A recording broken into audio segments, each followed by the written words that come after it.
Field marshal का ओहदा ता हयात होगा जिसे आइन तहफ़्फ़ुज़ देगा। कोई फर्द वाहिद ये टाइटल वापस नहीं ले सकेगा। Army chief chief of defence forces होंगे।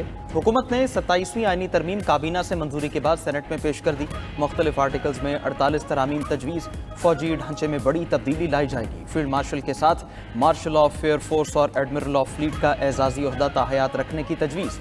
तीनों ओहदे सिर्फ कमांड ट्रांसफर करेंगे, रैंक और मराद ता हयात रहेंगी। आईनी मुद्दत पूरी होने पर रियासत के मफाद में कोई जिम्मेदारी सौंपी जा सकेगी। तीनों ओहदों को अदालती इस्तिस्ना होगा, सिर्फ पार्लियामेंट से मुआखजे पर ही हटाया जा सकेगा।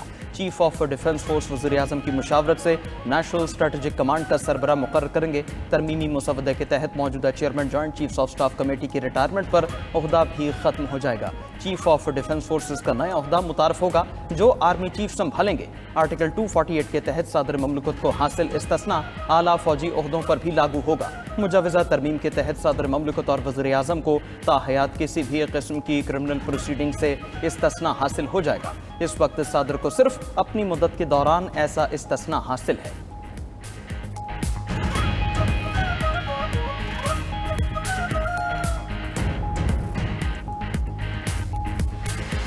पीछे ट्रांसफर्स हुई इस्लामाबाद हाई कोर्ट में, क्योंकि ये एक फेडरेशन का हाई कोर्ट है। कहा गया कि ऐसे इलाके जिनकी नुमाइंदगी नहीं है, सिंध इंटीरियर से, बलूचिस्तान से, पंजाब के साउथ ऑफ पंजाब से, वहाँ से जजेस को ट्रांसफ़र किया गया तो उनकी सीनियरिटी का मसला पैदा हुआ। फेडरल कॉन्स्टिट्यूशनल कोर्ट कायम करने जा रहे हैं हम। जज साहबान अपनी सीनियरिटी जो है ओरिजिनल सीनियरिटी कैरी करेंगे। वो आर्जी होगा या मुस्तकिल होगा, उसमें उनकी दो सारे कंटूर्स दे दिए गए। 27वीं तरमीम में आईनी अदालतों का क़याम और जजेस तकर्रुरी के तरीक़ेकार में तब्दीली तजवीज़। सुप्रीम कोर्ट से अलहदा नई वफाकी आईनी अदालत कायम की जाएगी। वफाकी आईनी अदालत का सदर मकाम इस्लामाबाद होगा।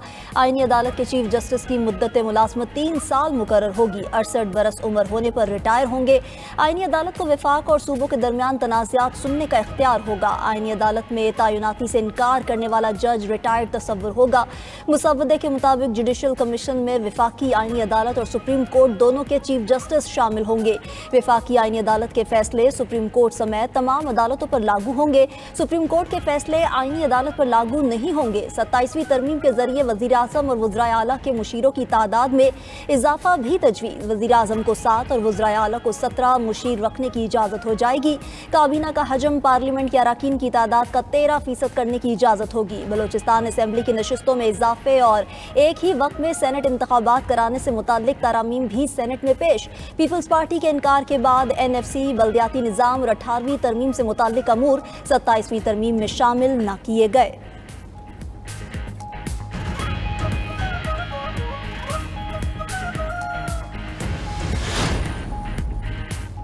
कराची का बिलावल हाउस सियासी मुलाकातों का मरकज बन गया। सदर ममलकत आसिफ जरदारी और मौलाना फजलुर रहमान की मुलाकात मौजूदा सियासी सूरत हाल और 27वीं तरमीम के हुकूमती मुसवदे पर तफसीली गुफ्तगू। बिलावल भुट्टो भी मुलाकात में मौजूद थे। ज़राए के मुताबिक दोनों रहनुमाओं ने आईनी अदालत की तरामीम पर मुस्बत रद्द-ए-अमल का इजहार किया। सदर आसिफ जरदारी और बिलावल भुट्टो से वफाकी वज़ीर दाखिला मोहसिन नकवी की भी मुलाकात। 27वीं आईनी तरमीम के मुख्तलिफ शक़ों पर गुफ्तगू। PPA क़यादत ने अज़्म दोहराया कि तमाम मामलात बातचीत और मुशावरत से तय किए जाएंगे।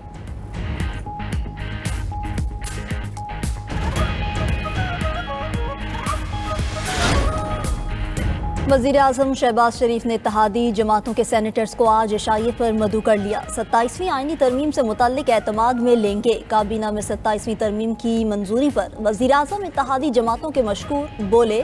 तमाम इत्तेहादी जमातों के सरबराहान और रहनुमाओं ने आईनी तरमीम के मुसवदे की तायीद की। 27वीं आईनी तरमीम पर नवाज शरीफ को भी एतमाद में लिया। सियासी और मुआशी इस्तेहकाम की बदौलत मुल्क दुरुस्त समत की जानिब गामजन है। मुल्क की तरक्की और खुशहाली के लिए मिलकर काम करना होगा।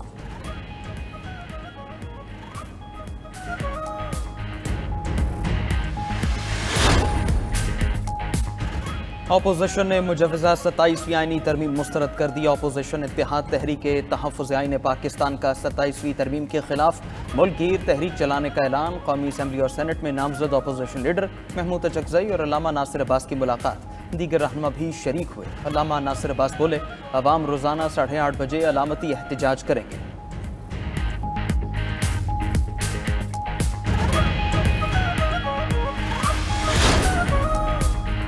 पीटीआई की आईनी तरमीम का मुसव्वदा सेनेट में पेश करने की मुखालिफत। बिल कमेटी को भेजे जाने पर सेनेटर अली जफर ने पूरे ऐवान को कमेटी बनाने की तजवीज़ दे दी। जेयूआई के सेनेटर कामरान मुर्तज़ा का 26वीं तरमीम में मुस्तरद करदा शिकें 27वीं तरमीम में लाने का दावा। कहा, पीपल्स पार्टी को मुबारकबाद देते हैं कि 73 के आइन का जो क्रेडिट लेते थे वो अब नहीं रहा।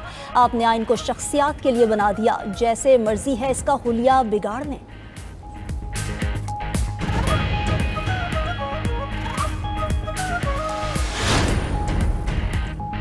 सेनेट का इजलास आज फिर होगा। आईनी तरमीमी बिल पर बहस जारी रहेगी। नायब वज़ीर-ए-आज़म इसहाक डार का अपोजिशन को आईनी तरमीम की बहस में हिस्सा लेने का मशवरा। कहा, कायदे हिज़्ब इख्तिलाफ की तकर्री चेयरमैन सेनेट का इख्तियार है, वही फैसला करेंगे। सेनेटर शेर रहमान ने कहा, 27वीं तरमीम पर अपोजिशन पीपल्स पार्टी पर तनकीद कर रही है। हमने 73 के आइन पर कोई कतगन नहीं आने दी। ऐवान में बहस हमारी वजह से ही हो रही है। जमहूरियत के इस्तेहकाम के लिए आईनी तरमीम पर इत्तिफाक राय होना चाहिए। इजलास में ANP के सरबरा एमल वली खान ने आईनी तरमीम की तजावीज़ की हिमायत करने का ऐलान कर दिया है।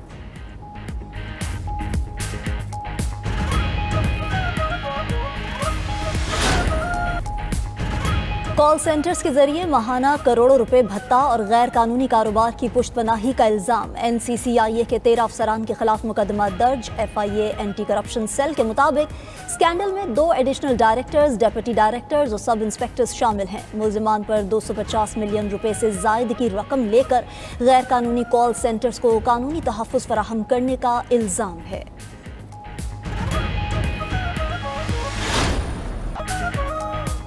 पाकिस्तान ने होम ग्राउंड पर पहली बार जनूबी अफ्रीका से वनडे सीरीज जीत ली। तीसरे और फैसला कुन वनडे में कौमी बॉलर्स और बल्लेबाजों के सामने प्रोटियाज बेबस नजर आए। सिर्फ 143 रन पर पूरी मेहमान टीम पेविलियन लौट गई। अबरार अहमद ने 4, मोहम्मद नवाज और सलमान आगा ने 2-2 विकेटें हासिल की। 7 बैटर्स डबल फिगर भी न देख पाए। क्विंटन डिकॉक 53 और प्रोटोरियस 39 रन बनाकर नुमाया रहे। 144 रन का हदफ कौमी टीम ने 26वें ओवर में 3 विकेट पर हासिल कर लिया। साइम अयूब ने 70 गेंदों पर 77 रन की शानदार इनिंग्स खेली। मोहम्मद रिजवान 32 और बाबर आजम 27 रन बना सके। बाबर आजम ने इंटरनेशनल क्रिकेट में 15,000 रन मुकम्मल कर लिए।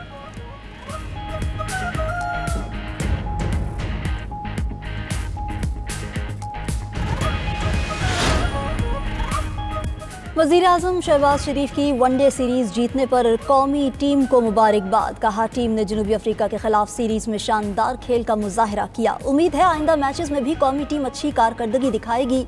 चेयरमैन PCB मोहसिन नकवी की भी खिलाड़ियों को शाबाश। कहा, खिलाड़ियों ने 17 बरस बाद इकबाल स्टेडियम में सीरीज जीतकर माजी की खुशगवार यादें ताज़ा कर दी। मोहसिन नकवी ने भरपूर जोशो खरोश पर शायकीन को भी सराहा। उधर हेड कोच माइक हैसन का कहना है कि टीम तामीराती मराहिल में है, हम बेहतरी की तरफ जा रहे हैं। तीनों सीरीज में मुख्तलिफ खिलाड़ियों को आजमाया ताकि बेहतर कॉम्बिनेशन तैयार कर सकें।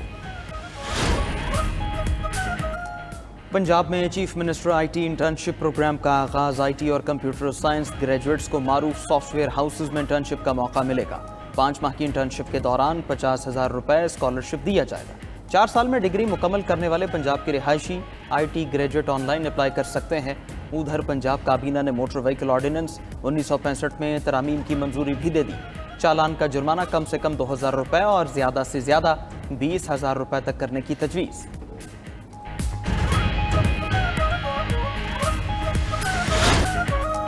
मुफक्किर पाकिस्तान, शायर मशरिक, हकीमुल उम्मत अल्लामा मोहम्मद इकबाल का 148वां यौम पैदाइश। अल्लामा इकबाल ने अपने शायरी के जरिए बरसगीर के मुसलमान को ख्वाब गफलत से बेदार किया और अलग वतन हासिल करने का ख्वाब दिया। इकबाल डे शायान शान तरीके से मनाने के लिए शहर शहर तकारीब का अहतमाम। मिज़ार इकबाल पर सियासी क़यादत और अवाम फातिहा ख्वानी के लिए हाजिरी देंगे। गार्ड्स की तब्दीली की तकरीब भी होगी। पाकिस्तान नेवी के दस्ते एजाजी गार्ड्स के फ़राइज़ संभालेंगे।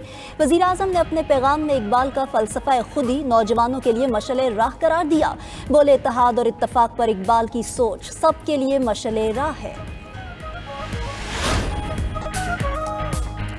रूसी इलाके दागिस्तान में KA-226 हेलीकॉप्टर गिर कर तबाह। हादसे में 5 अफराद हलाक, 2 जख्मी हो गए।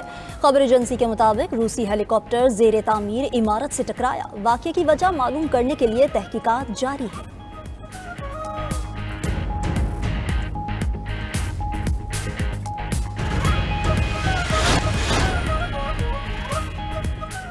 अमेरिका और जनूबी कोरिया की शिमाली कोरिया के बैलिस्टिक मिसाइल तजर्बे की मजम्मत। कोरियन हुकाम ने वाज़ेह किया कि गुज़श्ता रोज़ शिमाली कोरिया के मिसाइल ने मशरक़ी समंदर की तरफ 700 किलोमीटर तक परवाज़ की थी। शिमाली कोरिया कशीदगी बढ़ाने वाली कार्रवाइयाँ बंद करे।